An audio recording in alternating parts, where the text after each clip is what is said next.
আসসালামু আলাইকুম রহমতুল্লাহ। আহলান সাহালান মাহে রমাদান। সবাইকে মাহে রমাদানের শুভেচ্ছা। আজকে নিয়ে আসছি উটের মাংস। আজকে উটের মারাক রান্না করব।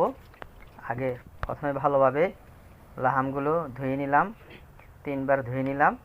এরপর খালি পানি দিয়ে লাহামটাকে 20 মিনিট রান্না করলাম। এতে দেখুন কি পরিমাণ ময়লা বের হয়েছে। ময়লাটা তুলে নিলাম। এটাকে তুলে নিয়ে মাংসটা আলাদা রেখে দিলাম।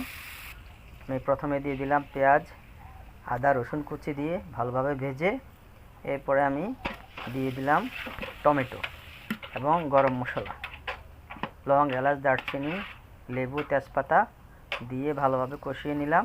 দিয়ে দিলাম টমেটো দিয়ে ভালোভাবে নেড়ে চেড়ে কষিয়ে এরপরে দিয়ে দিব আমি হলুদ, গরম মশলা পাউডার, দিয়ে দিলাম জিরা 1 চামচ। এরপরে পানি দিয়ে ভালোভাবে নেড়ে চেড়ে নেব যেন মশলাটা না পুড়ে যায়। এরপর আমি দিয়ে দেব টমেটো পেস্ট, 2টা টমেটো পেস্ট দিয়ে দিলাম।